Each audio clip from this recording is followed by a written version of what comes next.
Well, welcome to another episode of Hashtag GK Says. Here I am. Took me a minute to put it all together as quickly as possible. Well, you know how I am.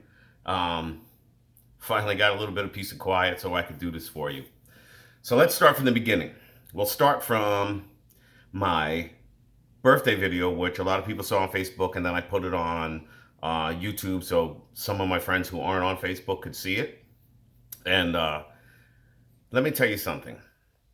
And it still messes me up a little bit. Um, I did that video and whatnot, and let you know I'm cool. Everything's all right and whatnot.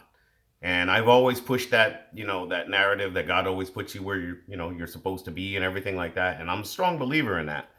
And then all the videos I do, some of the smart things, whether it be political, whatever the case may be, I just make videos on how I feel. So, there's no script or nothing like that. So I put it all together up here first and then I just run it. I have no notes, nothing like that. Anyway, and you've always known this for those that really follow me.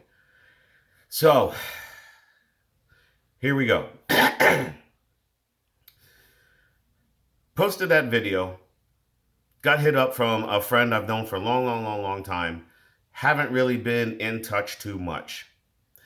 This one tells me that they watch my videos a lot. A lot of people watch, but they don't comment or like or whatever the case may be, which is cool with me. You know what I mean? As long as I'm showing you something, if I'm showing you something.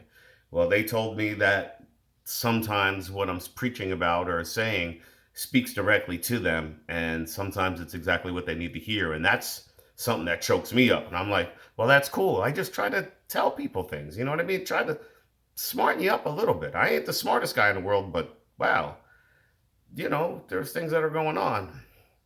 But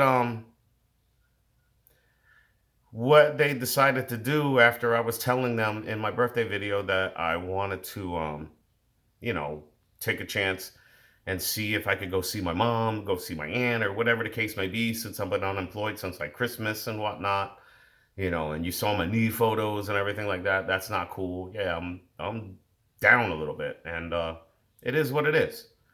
But here's the funny thing: my benefactor decided to tell me and say, "Hey, you want to go see your mother? Go see your mother. I'm paying for the flights. You tell me what dates you want to go." All right. Now I couldn't even respond to that for like the first 30 minutes because I was in so much pain. I was, crying my eyes out, but it was really cool that somebody did that for me. So, I call mom to see what's up with her and see what she's doing and where she's going to be and whatnot like that. Come to find out, since it was my mom's birthday, the end of March and whatnot. Thank you for all the birthday wishes for my mom, which is really important to me because I show that to her and she's, you know, that's how it goes. And we all have to do that for people. But anyway, I call her and tell her, what's going on, this, that, and the third. She's like, oh, April 16th to April 21st, a friend of mine is gifting me her timeshare at Myrtle Beach. So I was like, really? Oh, because I was about to send the package to you and I don't want it to spoil. Give me the address of where you're going to be, after the 16th, because here it was a few days before.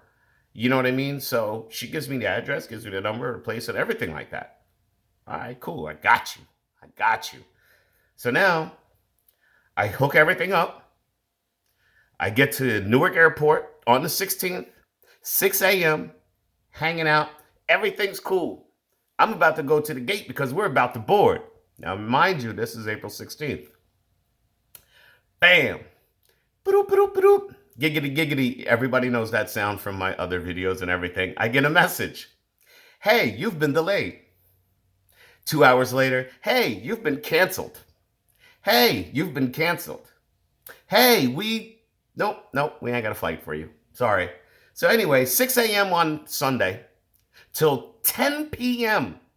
Sunday, I was at Newark Airport. I had breakfast, lunch, and dinner at a bar in the airport, which I couldn't afford.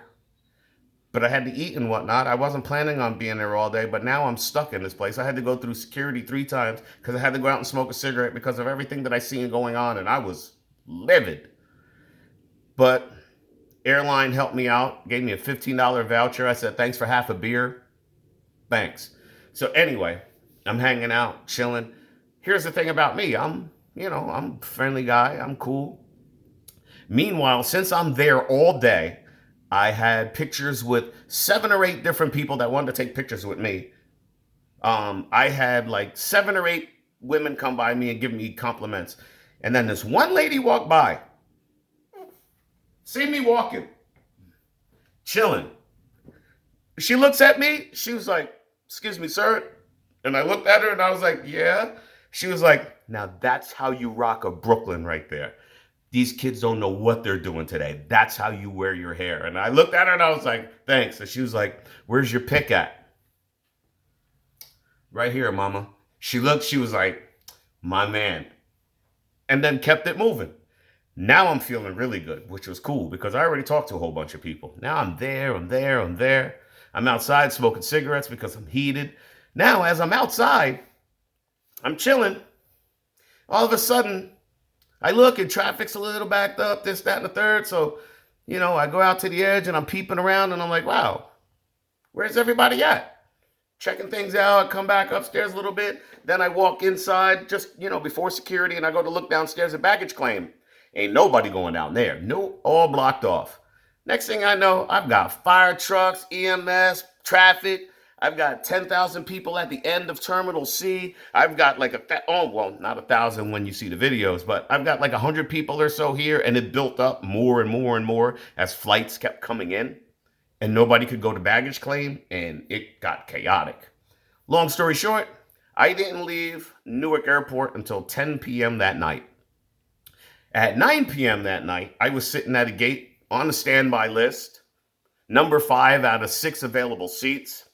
I'm talking to a lady that's in the gate area. She's been trying to get down there. She's been having the same issues with me as me. Can't get there. Can't get to Myrtle Beach. Okay. So we're sitting there talking for like an hour. We're cracking up, laughing and everything like that. So I'm looking at my phone, trying to get my ticket thing situated. I'm on the list. I'm waiting. They call all these names. They call my name. I was like, here, that. So, I'm letting it ride. And I'm like, all right, maybe I'm in there. So they called different names and they didn't call my name this time and they're bored and everything. And there's like nobody left at the gate. So I walk up to the lady and I'm like, you called my name earlier and you called these other people's names. I don't have a boarding pass for this one because I'm going to have to go to Charleston and get a car from there and this and that. And she was like, what's your name? And I said, George Kelly. And she was like, I didn't give you your boarding pass? I said, no. So she's looking through paperwork and she's like, here you go. And I'm like, whew, thank God. I've been here like 16 hours in this place. I don't know if I can handle much more. So now I'm like the last person getting on the plane, walking down the aisle, looking for my seat. Oh, wow, I got a window seat. Cool. Looking for a space for my bag. Find a space for my bag a couple seats away. One open spot. Boop. Shut the thing down. I'm like, bet. Walk a couple of, rows back. I look at the seat that's empty next to the window. I look at the person in the aisle. It's the lady I was just talking to for like an hour. Now, as soon as we look at each other and start lock eyes, we are cracking up. It's funny. She was like, I was wondering if he was going to make it on this plane or not. And I was like, so was I. I was like, I don't know what to do. So I sat down and got my bag in there and everything. We're chilling. It's nighttime. Every light in the aisles is off except for the people directly across from me. Of course, when you're in an all dark plane and then there's light coming from the side, how it's like, it's disturbing. So people, please have that respect. Just kind of look around the plane. If 99% of the lights are off, you might just want to turn yours off too, so everybody, because we're all high tensioned, as you can see by the news. Anyway, so now we're flying. I'm in there chilling. It's a 2-hour flight. It feels like it's a half an hour. And we're like 20 minutes, 30 minutes into the flight. And then I was like, you know what? And she was like, what's the matter? I said, that light's killing me. I can't see what I want to see. And she was like, well, what do you want to do? And I was like, watch this. And I turned around and I was like, excuse me, are you going to have that light on the whole flight? And she was like, well, I was looking at this and he was showing me something. Now, those are two complete strangers. They don't even know each other. So they're, BSing back and forth, showing each other things and they got the light on. So she turns her light off, which is closer to the aisle. She was like, is that better? And I was like, hell yeah, thanks a lot. Blah, blah, blah, blah, blah. So the other guy thinks about it for a few minutes. 5 minutes goes by. He turns his off. So now it's pitch black. It's nice. Now I'm thinking, do I nap out or whatever? I'm looking at my phone, chilling out. Me and the lady next to me are saying a couple words. And then I want to go and get in my bag for something. And I'm there for like 7 minutes trying to dig for shit. And so I look at her and I was like, I complained all about that light. Now I can't find shit. So now we're both cracking up. She was like, well, why don't you turn the light on? I said, I got my pride. So we're still laughing and everything. And I'm still digging. And I still can't find what I'm looking for. And I'm like, so I turn on my phone and I look in there and I grab everything. All right, cool. We're good. Chilling for a little while longer. I'm looking for something else. I can't find it. I turn on the light for a split second. Who do I hear from the peanut gallery? The girl next to it. She was like, hey, what's with the light? So it was a fun trip down there. I get to Myrtle Beach at like 1 in the morning. Me and the lady that I had met, we exchanged numbers and everything, some photos and whatnot. Well, no photos yet, just the numbers and whatnot, because she lives actually out here on the East Coast above me. So I go to the rent a car thing. There's people coming in, dropping off their cars. So I'm looking around and I'm like, wow, there's a lot of people coming in. And this one couple came in and I was like, yo, where are you coming from? They said Orlando. I was like, Orlando, why'd you drive all the way up here? And they're like, oh, all the flights are messed up, this and that. Everybody's, renting cars. I was like, oh, all right, bet. What'd you drive? 21, 22 Camry LE. And I was like, okay. What color? Black. All right, bet. Cool. I pay attention to things, of all things, and I interact because these are the things that we're doing. Due to the fact that I had to borrow money to get a rent-a-car so I could go see my mother, the only thing I could afford was like this Kia Soul thing, like some little subcompact Easter egg thing, which I don't feel safe driving. I couldn't afford a mid-sized car or anything like that, like the Camry or nothing like that. I mean, those prices are up there. So all I could afford was a piece of shit. But neither here nor there. Anyway, it was going to take me to go see my mom. That's what I was going to do. As soon as I get up to the counter, I talk to the lady and I was like, yo, you got a lot of cars from from Orlando here. And she was like, yeah, they got to go back. I don't know what we're going to do. And I was like, well, I'm going to take your Camry LE, the black one that these couple just dropped off. Yeah, and she was like, well, it didn't even get cleaned. I said, they just picked it up from Orlando and drove it here. I'll go outside. I'm a mechanic. Let me go inspect it myself and I'll check it out and make sure it's got a full tank, this, that, and the third. And then I'll come back in and we'll go from there. And she was like, all right, bet. So boom. I go out there, check it out, come back in. I said, I'll take it. Good mid-sized car. There we go. So now, that's because I'm paying attention. I get that car. It's got full tank, everything. It's all clean. There's nothing to worry about. Now I'm going to drop it off in Atlanta. I'm doing you a favor. I should be getting paid for it, but I'm doing you a favor. Now I feel better. Here's the problem. It's almost 2 a.m. 2 a.m. I'm not going to surprise my mom at 2 a.m. So then I pull around the spot and I look around and you can't go into the office because it's closed because it's 2 a.m., which is understandable. Now I got to sleep in this rental car. Thank God I didn't get a subcompact because I would have been upset. I sleep in this thing. It's 2 a.m. I got the key in my pocket. I roll over on the panic button. It's like 3 a.m.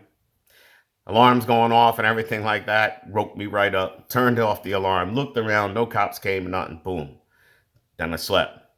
Then I went into the office for the timeshare where my mom was at. Then you saw the video that we did, the surprise video. But I had to run to the store and get her flowers. I told my mom that there was a package coming and she had to sign for it.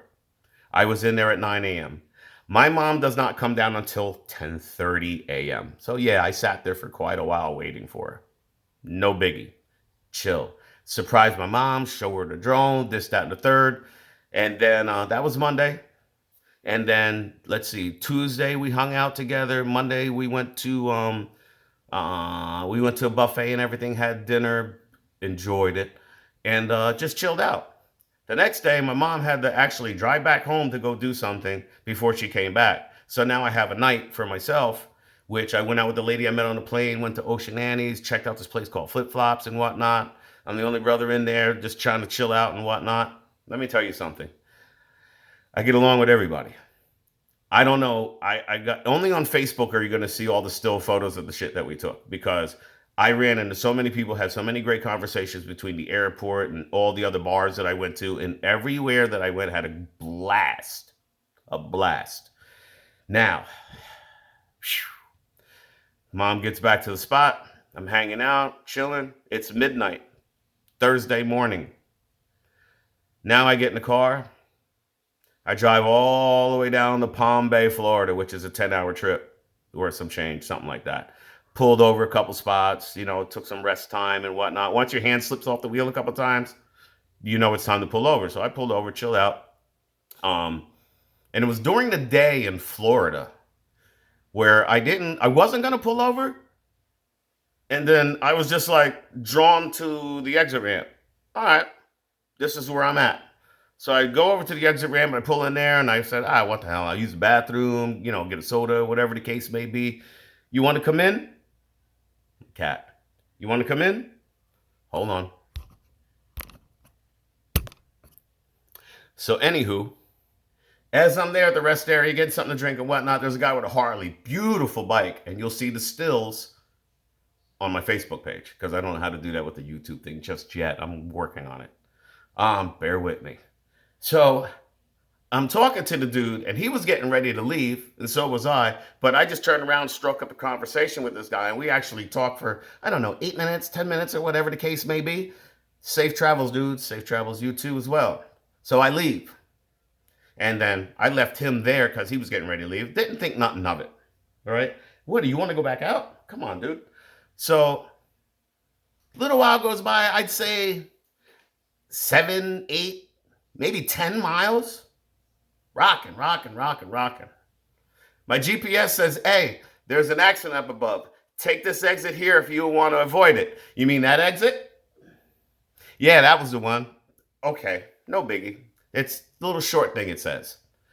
Lo and behold, I end up in dead stop traffic. And that's where you saw the drone video of where I was on the side of the road. The funny thing is I'm in the left lane and I'm chilling. And I was like, you know what? We moved up a couple times and then we were dead stop. And then I could have swore I saw a chopper flying over. I wasn't sure if it was news or whatever. It was so far away. I said, you know what? I pulled out my drone and I'm going to fly this thing. So I flew, as you saw in the videos in my earlier post on YouTube about that crash on I-4, which I heard is a common occurrence daily. Anyway, I fly and everything, and then I come back and then I fold my drone up and everything and I put it to the side. Now, as I'm doing that, some idiot in a silver Nissan almost runs me over on the shoulder. I don't know. You heard it in the video. And I was like, where are you going? So anyways, I'm sitting there and I'm looking and I'm like, all right, this is going to be a while. Here comes this dude on the Harley Davidson. I turn around because I hear a bike coming. And I looked and I was like, hey. So he pulls over and he was like, yo, so much for safe travels, huh? And I was like, well, at least it is for us. I said, up there, it's a mess. I said they had to get, there looked like there was a chopper there. I'm not sure. I couldn't see it. But since we're not moving, it's not good. I know it's, off to the side and everybody's on the left lane, this, that, and the third. We sat there for a good 20 minutes, BSing back and forth, took pictures together and everything like that. We was chilling. And after I thought about it, I thought about the timing. I really did. I thought about the timing and I said, you know what? Where that was, how far that was, away from the rest area, either he or myself could have either been on the other side of it and never seen it. We were behind it, obviously, or we actually could have been a part of it, timing-wise. But we decided to talk to each other. And the funny thing is that guy told me that there was a guy there who was a pastor trying to make it to a church and was overheating. And then that dude, his name is Bob, gave that preacher dude or priest, I don't understand the ordainship or whatever, but gave him $20. He said, I was hoping that it would get me in God's good graces, but here I am talking to you. And I was like, it's funny. You know what I mean? And I said, but the thing is there's something about it. And after doing the math, there is a close probability. That was the thing that ran through me. And God puts us in the places we need to be. So anyway, I'm getting ahead of myself. Before I went to Florida, I forgot to tell you that the lady on the plane, I went out with her and her 3 friends. that night that I had to myself. And then after that, and they all went home and everything, I went back to this other place called Flip Flops in South Carolina, which was off the hook and it was awesome. I ended up kicking it with so many people and taking so many pictures that this couple actually took me home and we sat there and drank and partied and everything until like 5 a.m. Conversation, deep conversation, which was so awesome. It was so much fun. And then that's when the sunrise videos came from because I was up for the sunrise. That's where those came from. But yes, after all of that, the next night I went to Florida and drove through, Georgia and everything like that, and then ended up in Florida. Then there was the accident and whatnot. Then after that, no issues. Made it to Palm Bay to surprise my aunt, which you saw on, hopefully on one of the short reels. I don't know if I put it on YouTube yet. I know I have it on Facebook and Instagram. But anyway, so I saw her, hung out with her for a few hours, and that was in Palm Bay. Then I drove clear across the strait to Tampa, which is crazy. You'd never know how big this place is until you're down here, and you never realize how much they're building down here. It's gonna be New Jersey in a matter of 9 years or less with all the stuff that I see going on there. Remember the state that you're running to because of the taxes, this, that, and the third? Well, with all the highway and all the building and all the projects and all the acreage they're clearing out and all the land they're clearing out and everything like that, it's gonna be a city. It's bad, but it is what it is. I don't get to make those decisions. Then I got to surprise my boy Frank.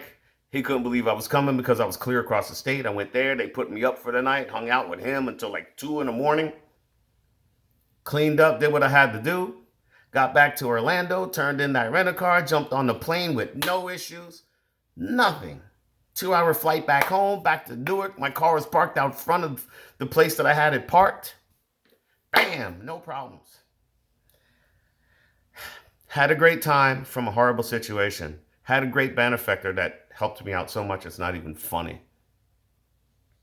Met a lot of great people, and I actually went back to the bar when I landed back in Newark to go back there, and I saw one of the waiters that was there when I was supposed to leave, and I was like, "Hey, John, what's up?" And he was like, "Yo, you made it back," and I was like, "Yeah, bro." Talked to him for a few minutes, and it's like I have one place that I'm gonna go now, so I know exactly where to go when I go through Newark. Um, or at least at Terminal C. But yeah, my higher power has looked out for me in more ways than one, and I